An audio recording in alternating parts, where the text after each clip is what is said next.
process of taking the seats out and getting access to the IMA box in the Civic. Paul's going to be the demonstrator, and we'll interject little things like there's a bolt between the seat. Let's take a close look at it. Okay, there it is. I'll zoom back a little bit so you can see it.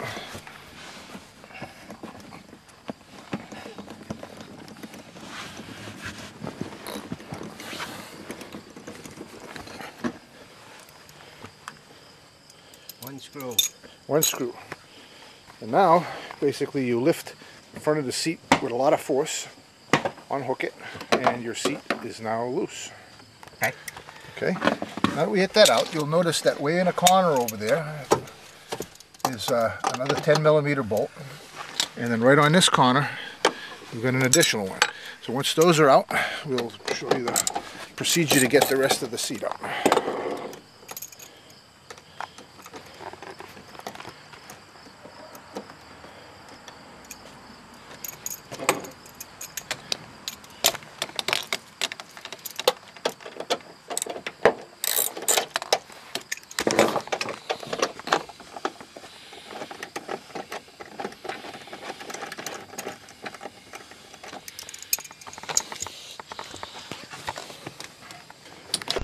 This video was from the first gen Civic seat removal. On the second gen Civics, there's an additional screw down in the middle that needs to be removed. Okay, at this point you want to move all the seat belts to the side, and really you got to really push up hard. Sometimes you need two people, one on each end, and you pull straight up. Once that top is unclipped, put the seat belts behind it, repeat the thing on the other side. There you go. Now, as you can see, what's causing all the difficulty is these little plastic clips here, and they go into these slots in the top piece there. Okay, these screws can be quite tight, so using a good ratchet and a good torque end that's not stripped or worn, and you won't strip them out. But if you don't have that really tight engagement, you could strip these out, in which case the only alternative is to take a die grinder and make a big wide screwdriver slot in them, and then you can probably, I think that one's loose. These are good. We're good. Okay, now we've exposed the on-off switch for the battery, and Jason's going to demonstrate how you simply push it off and that little red button pops out. And now you can't push it back up again unless you force that in, okay? Which is to prevent you from hitting the switch by accident when your fingers are in there. So let's shut it off once more. And now you can remove that top screw, and that's the last screw you need to take out in order to remove the panel. So now that all the screws are out, we simply lift this panel out, and we get to see all the good stuff. Battery pack, electronics. Okay, to remove the battery pack, we start by taking the two high voltage screws out, and then there's an orange plug below it. Go ahead, Jason, go ahead and pull that. There's a little tab on the side that has to be pressed in to get it out. And you're not grabbing the right tab, I guess.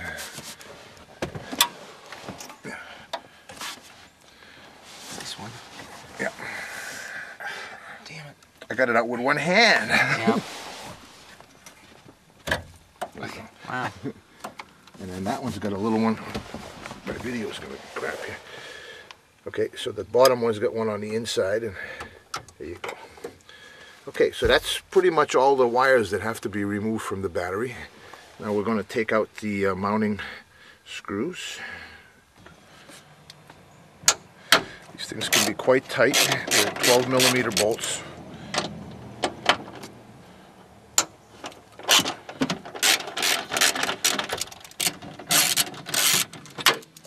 Okay, now that that's loose, the pack is pretty well in good shape here. And I would imagine that those two things are there for... Sorry to say, we didn't take a video of the pack being removed or reinstalled, so you're going to have to figure that one out on your own. But it's very similar to the other battery packs, where you just lift from the top handle, balance with the bottom handle, and just remove it carefully so you don't damage any of the sides or any of the components. And then put it on a test bench, and we'll go into the process of installing the harness. That this switch is off, and as we showed when we removed the pack, you can't turn it back on again unless you press the button in. So we want to keep it in the off position. Now the concept of needing to wait 5 minutes after you shut the switch off is mainly for when you're connecting it in the car, where you have the big capacitor banks inside of the high voltage section that get charged. They have to discharge. But with no high voltage inverter connected to this thing, there's no need to delay. We basically have zero voltage across the terminals. We're going to start by checking these terminals, and we see 0 volts. Now the negative lead passes through the contactors, passes through another the bypass, and then the full contactor. So this is not where we're going to connect our negative lead. We're going to connect our negative lead inside this little opening here, and you can see the 2 terminals there. So if we put the positive lead here and the negative lead there, we still see 0 volts because the switch is doing its job. But just to confirm, let's flip this located. The positive terminal is here, the negative terminal is here. As you can see, there's 175 volts across this battery right at this point. So the battery is fairly well charged at this point. And we'll now flip the switch off, and we should see that voltage drop to 0, which we do. So this basically shows us that we're safe to work on this pack. There's no residual voltage, and these will be the 2 points that we tie our system into. By taking this end of the harness where the high voltage connections are made, and you'll notice there's a spade lug. The spade lug is required because we don't want to have to take this screw out, because if we drop it inside of here, we've got to take the whole pack apart to remove it, to find it. So we're going to start by loosening the screw and then passing this wire through this opening. Now this is where you want to get some nice close-ups if you can. You can see it coming down inside, and then using the screwdriver to the terminal, and grab it with a pair of long-nosed pliers to gain control of it. All right, stop. As you can see from the previous videos, which I included just to show you how difficult it was, I tried a screwdriver, I tried pliers, and I was trying to make a sharp bend and to keep the wire from passing over the other screw. But in fact, that's not really required. As long as you lift it off the screw and so it's not rubbing against it, there's no issue with it taking the path shown in this drawing. So keep your spade lug straight, pass it over the other screw, carefully push it into the loosened screw base and tighten it up. Shot in there now, you'll see that the spade terminal is well seated underneath the screw. And then we use our screwdriver to secure the screw very tightly. And while tightening it, making sure that the spade stays fully engaged.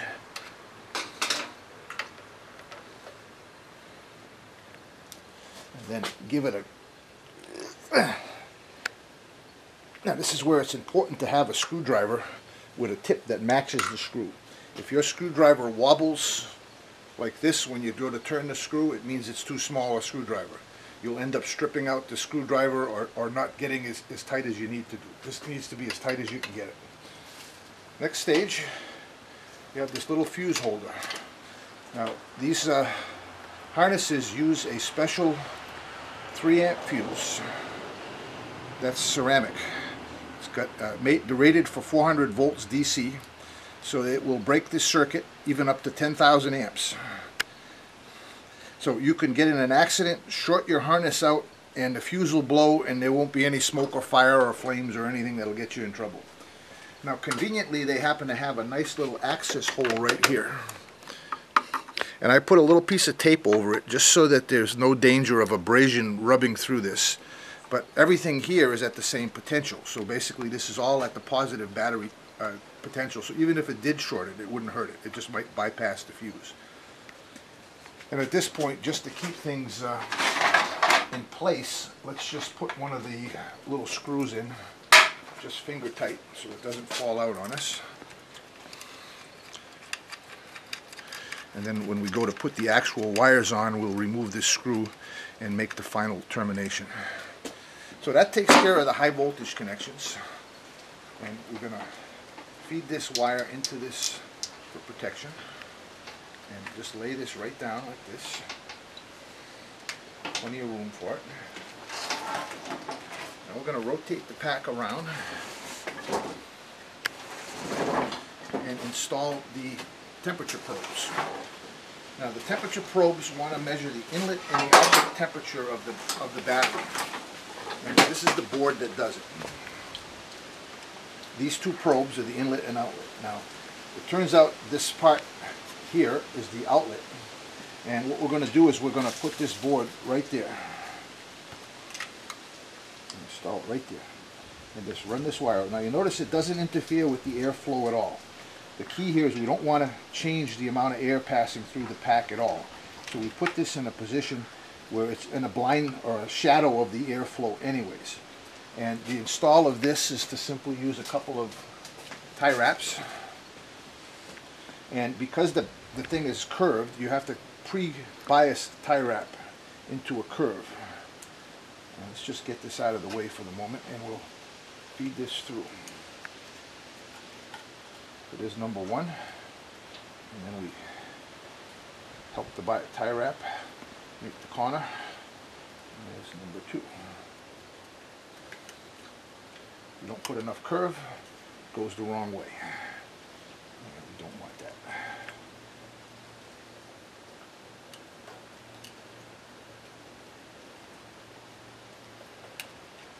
There it comes. Okay. Now we lay the board in this position. There.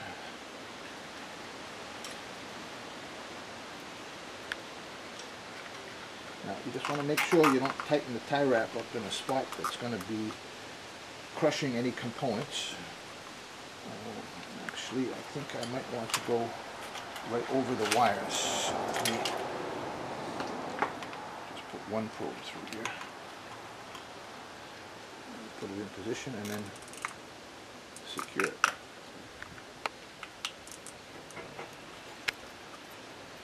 And then you do the same thing with the other probe.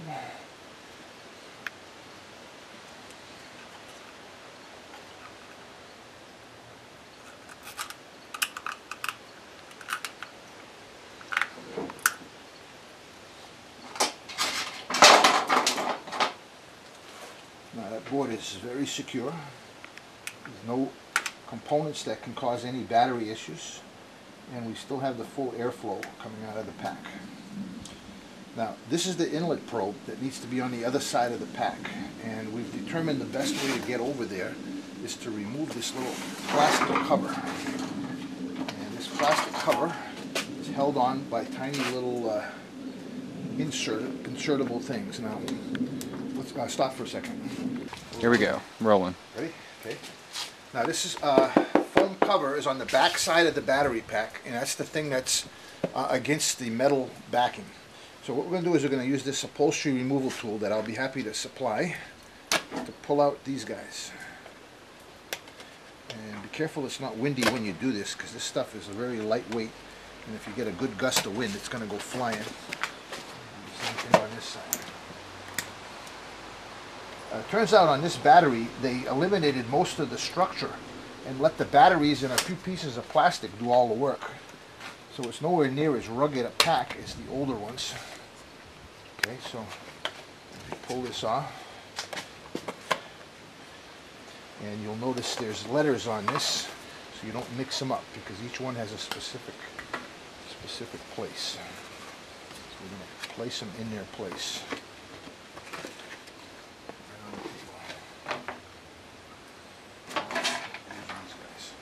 Okay, so now we want to get this probe into the front. So we can feed it right in here. And the other side has a little bit of an issue with the thickness of my probe and the clearance that's here. Actually, you want to look in this side here, Jason. You can see that this tab, this metal, this plastic shroud here, it's got some flex to it. So what you want to do is you want to just flex that slightly to get this through, and we're good. That's it. Now you can put the covers back on, and that's all you have to do. You want to cut there? Yeah. Okay, so now we've got these 3 panels back in position. You simply put this back and pop the little black things back in. Simple as that. Don't need any tools to put them back. Just need to make sure you're lined up with the hole.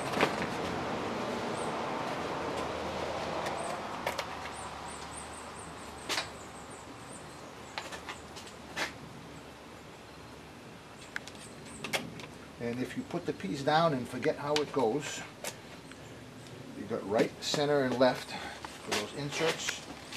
And the part of the unit that has the board in it has a kind of a sharp transition, whereas this is more of a gradual. But I don't even think it goes in the other way, so it shouldn't be an issue. Okay, stop there. Okay. Right. Okay, so we're now going to attach this probe. Now the air is flowing through the battery in this direction. The bump on the face of this little temperature probe is the sensitive element. So we want to get that facing the airflow. And so we put a tie wrap the same way we did to hold the board here, but we're using it mainly as a brace to allow us to set the position of this accurately. There we have it. Stable, won't move, it's facing the right way. Okay, so that's how you do this side. Here's the duct and the seal for the inlet air. You can see how there's a gasket surrounding all of the 3 openings. Okay, now we're going to use a nice strong double stick adhesive. It's called a mounting foam. It's fairly expensive stuff. It has an acrylic adhesive that gets stronger with the longer you leave it adhered. And we don't want to occlude too much of the airflow here. So we're going to start by wiping this surface, making sure it's dead clean. We're going to take a piece of this tape and stick it on the surface. And I'll be supplying this stuff to you so you won't have to go looking for it. And the longer we support the surface, the better off we'll be. So we'll get in there. And this has a fairly good initial tack, but as I said, it gets better over time. And make sure you press it down firmly with something. I'm going to peel the backing off.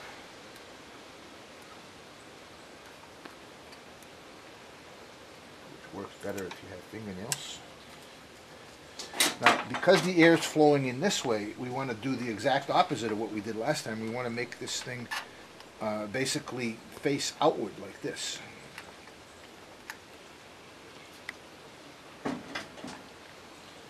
And again, press it firmly against the tape, and you can see that it's pretty secure. And that thing doesn't want to come off. And as an extra bit of insurance, we'll add an additional layer over the top of that, which we can just leave the backing tape right on. And since this is securely away from all of the gasketing that takes place, there should be no issue with the gasket getting damaged or airflow coming in from the... You can just leave that on there, I guess, like that. Okay, so let's call that the proper installation. Alright, this looks a little different than when you last saw it, and it's mainly because we decided we wanted to make sure that this assembly was below the surface that does the sealing. So if you look like this, this gets us pretty much below the surface, so we won't have any problem with it interfering with the gasket as it goes in. And it also puts the probe exactly where we want it, which is right in the flow of air as it gets sucked in. So that's the way we want to do it. Which we've already pre-adjusted to be the right speed for the fan.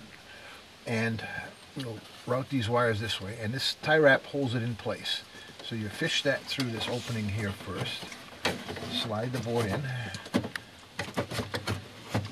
and then take this screwdriver, pull your tie wrap up and over, and then feed this through the tie wrap.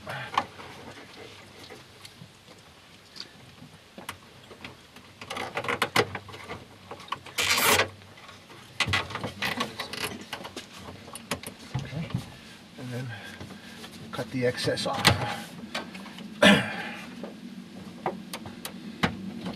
This wire gets routed this way.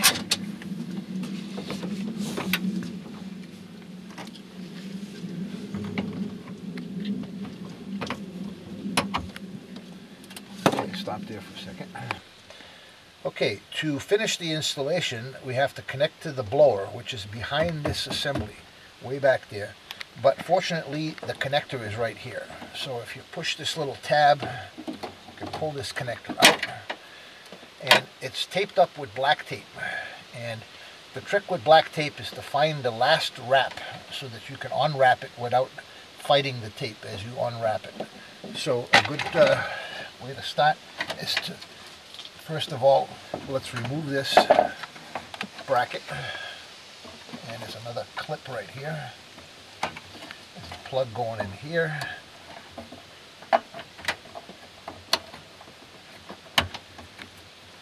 And we have the ground here, which I've pre-loosened so I didn't have to get a wrench out. And now this, these are your DC to DC wires. If you notice, this whole assembly pulls out.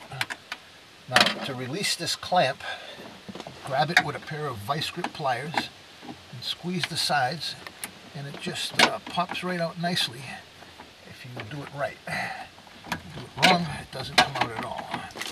Oh, there goes the water on my leg. So now we've got it loose. Now, these connectors can be reused if you can rotate it and get inside here and lift up the little tab that locks it. That way we can reuse this later. Okay, and there it is. Either that or go buy some new ones. I don't know where to get them, or I'd supply one for you. I may look that up at some point in the future. Now this guy, we want to peel off the tape. And this is going to be how we get our wire out of the box and into the rear trunk area where we're going to do our plug-in. So take this off, and you can see there's a little bit of room in there, and all we need is a little bit of room. Same thing over here. Now this little platform does open up.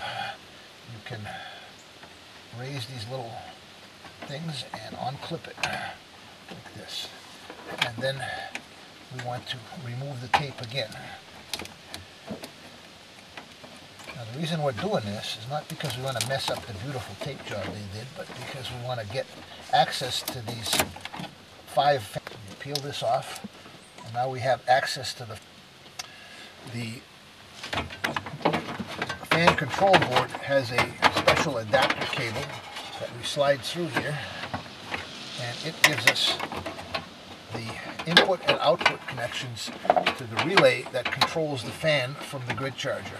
So this little terminal board here is going to be put in series with this connector. So it's very important that we put it in the right spot. If you cut the wires in the wrong spot, we're going to have some issues. So plug that in. Look at a place where you have good access to the wires. There's a little bit of wire on each side. And then you take some cutting pliers and say, oh my goodness, I'm doing it. Boom.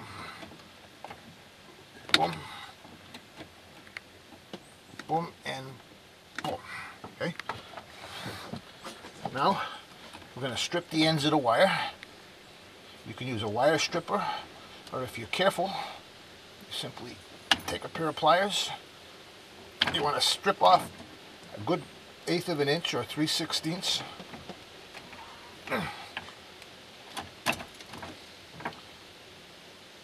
Now this black and red wire are your 12 volts, and the other wires are the control signals that tell the fan how fast to run. The grid charger board has a microcontroller on it that generates the same signals, and therefore we can control the speed of the fan as well as turning it on and off by remote control. Now the order of these wires is pretty important. We want to go in the exact order that they are on the connector. Design the board to work the same way.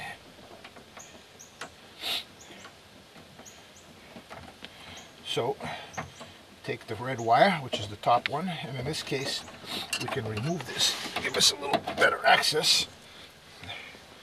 And you'll see it starts off red, violet, blue, and black.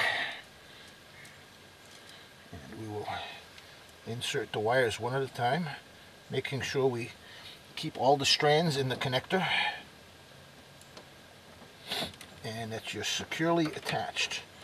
If this wire falls off, you may or may not have your battery being cooled correctly. So each wire you put in, you do a stress test, pull on it, and make sure it's secure. And again, retain the same order.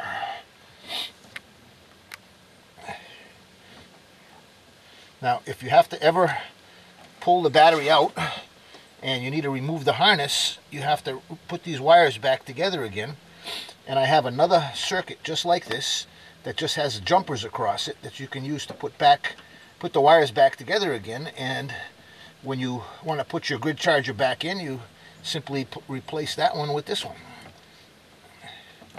And that way your car's integrity is maintained, except for a little black tape here and there.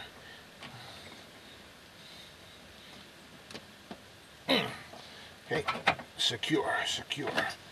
Okay, now same color codes. Start with the top one. And again, make sure you get all your strands in there.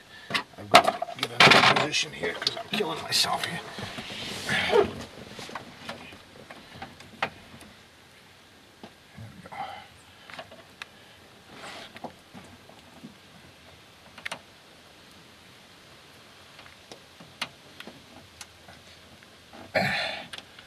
Yes, you can probably break this if you're really aggressive tightening it, but it's not easy to over tighten this. It's much easier to under tighten it or not have the wire all the way in. So it's your job to put it all the way in and make sure you're securely clamped.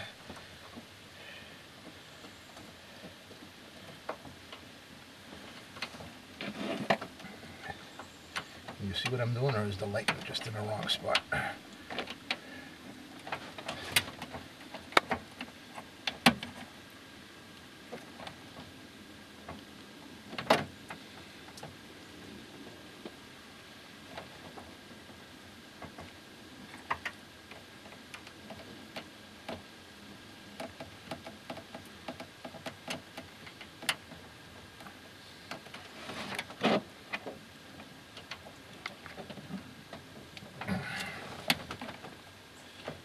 Last one, the big black one.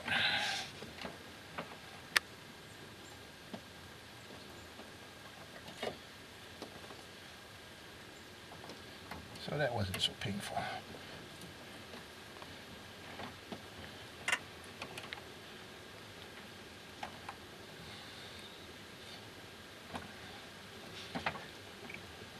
It's important that you get a screwdriver that fits the screw properly, otherwise you have a tendency to not get it as tight as you should. Okay, and there we are. Now if you want to get fancy, we can tape that back up again. If you don't want to get so fancy, you can just leave it as it is. It's got more than enough protection. It shouldn't have any issues with that. Now you just put this back on. Put this back on. Feed your wires inside. Push that in. Put this connector back up. And plug your fan back in.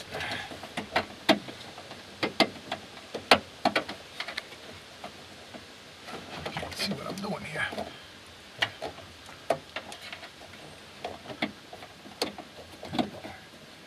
Always listen for the click. That's the sign of a secure connection. Now I guess I'm going to want to fish these underneath there. It might be a better way to pass this through.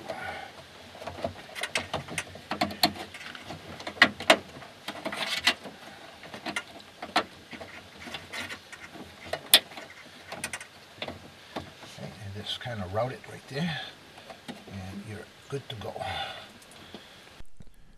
I can hear some of you saying right now, hey Mike, how we're going to put this thing back together again if we ever want to remove this charger. Well, I'm going to provide you with 2 of these little terminal blocks which allow you to connect your wires back together again safely, and that way if you ever have to bring the car in for service and you want this to be out of the car, you can do it.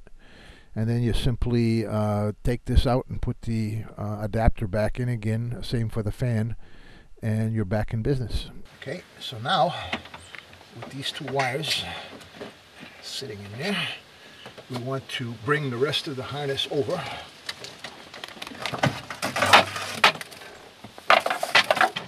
And the next stage is to put the battery pack in its spot.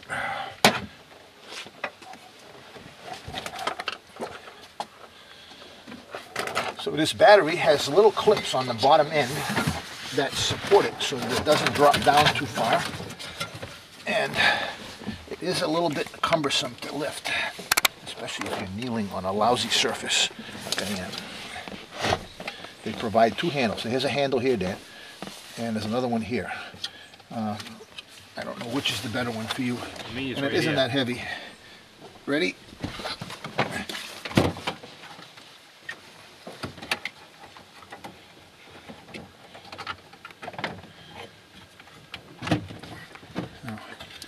Something's hidden over here, this guy. We are pretty close.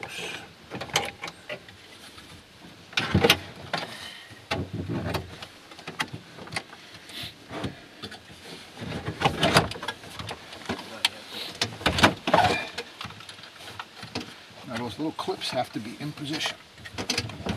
There we go. And the holes line up. And the water's leaking off the roof and dropping on us. So pick it up here and just come in. Screwdriver. All right, so let's check this out here. Okay, so the fuse wants to go in the cavity.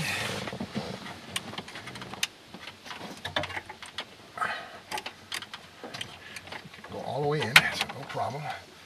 And this wire is to be routed underneath here. And this connector from our relay board, which is well away from everything. It could get it in trouble, so we're good there. And then these wires get routed over to here. We take a right angle bend and send them through here. Now turn this off for a second so we can figure out the best. Rolling. Okay, so now the tricky part is to get this through in the proper wire dress. This wire can be placed down in between there. It's not in any danger of getting in trouble. And the best place to feel this through is to get this thing loose, pull it out, and then feed the connector in here. Pass it through. Take it out from here.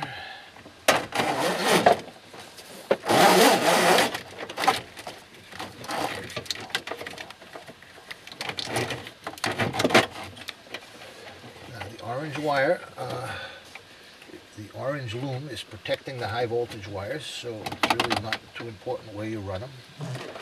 And now we're going to try to feed these 3 wires, the bundle of our wires from the harness and the existing wires from the DC to DC converter to the 12-volt battery, and we put this loom back over it.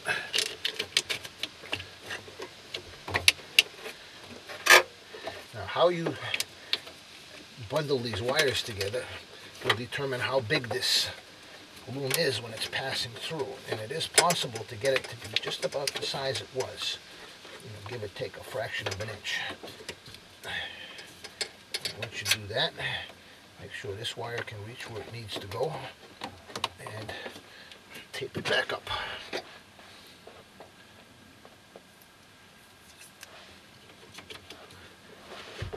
Well, the idea is to get it taped nice and tight, which is not always easy to do with a full roll of tape.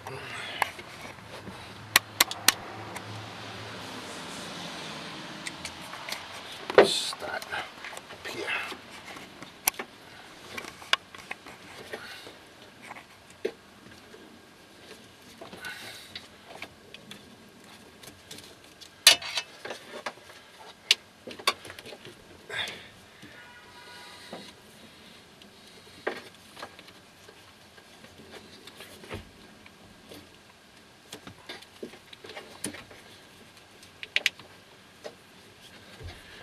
trying to do is pass through here with some plastic around us so that we can't inadvertently short out, and also to maintain a seal so that the blower can suck the air out of the chamber and it comes in where we want it to come in rather than in the wrong place.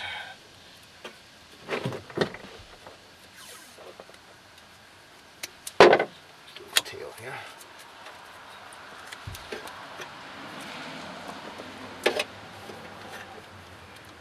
We've already passed through, so for all practical purposes, we're pretty much done with that. Now, there was a clamp right here that held that on. I don't think it's going to fit anymore. Let's see. Nope. So we're a little bit bigger than that was, so we can't really do much about that. Just leave it right there. Put this here. Okay, you can turn it off for a moment. Rolling. Okay, so now we're going to put the positive wire in place and put the new wire on top of it.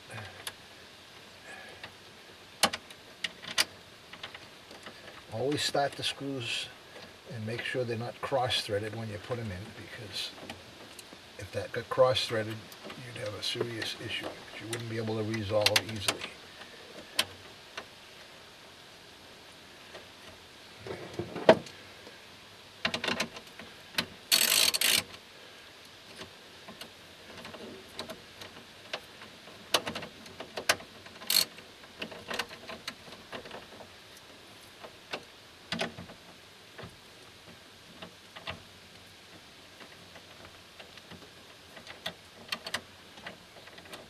Wonder why I'm not using the ratchet. It's a crappy ratchet. Yeah, you gotta hold the lever. All your power's going through here, so Don't snap them off. get them tight, but don't snap them off. All right, there you go. And the fuse is right there, so in theory, you can unscrew that fuse and remove it without taking the pack out. I probably would pull that screw out and take it out this way, but the fuse is sized in such a way that basically a short circuit caused by you getting in an accident and having the wires crushed is probably the only likely cause of that thing blowing. So now, tighten up this ground screw.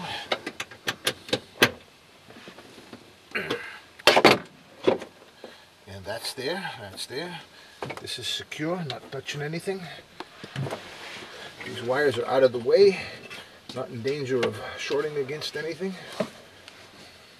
And at this point, I think the pack is in. We can secure this with a tie wrap rather than the special tie wrap in the same way that it was secured before, but this is something that I can provide for you.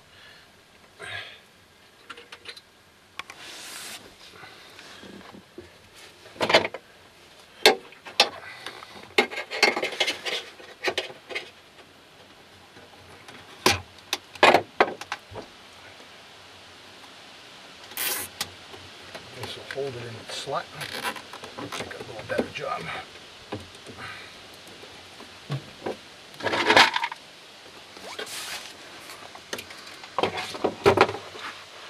Okay, there it is. As the water pisses up. Gotcha. Okay. Battery bolts involve getting this to the right height to get the screws started. You got the weight of the battery hanging there, so you gotta really work to get them in.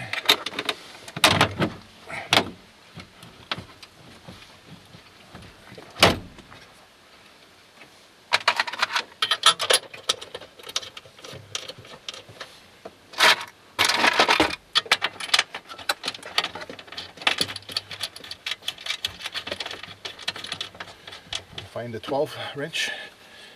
Stop for a second while we find the 12. So now,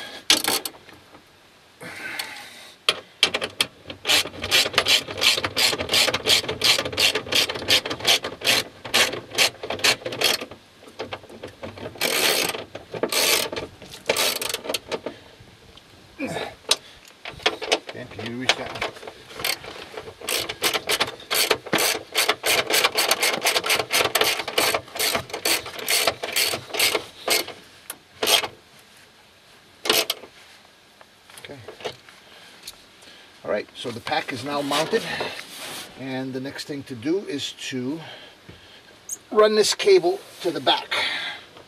So if we can shed some light over here. The light on the other. Okay, so now you fish the cable up in this way, which is difficult to do while holding the camera and trying to fish it at the same time. But you get the idea. It goes down that tube and we'll go in the trunk and watch it come out the other end, which will be a little easier to do. Okay.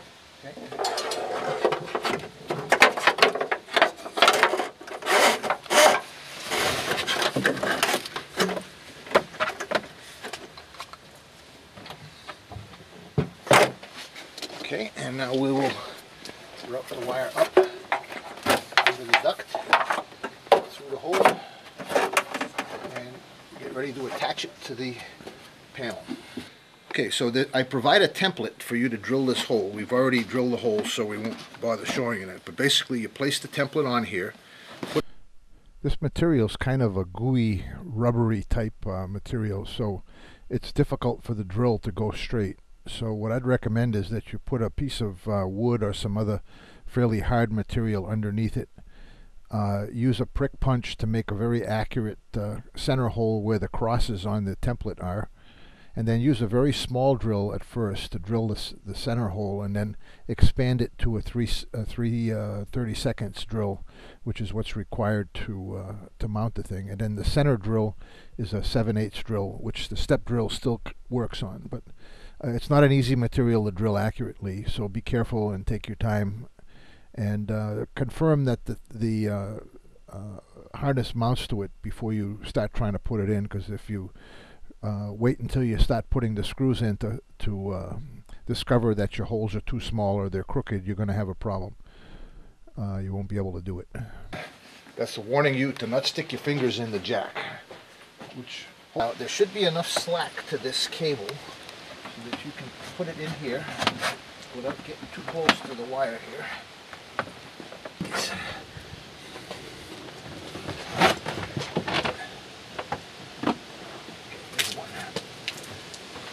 First one's the key.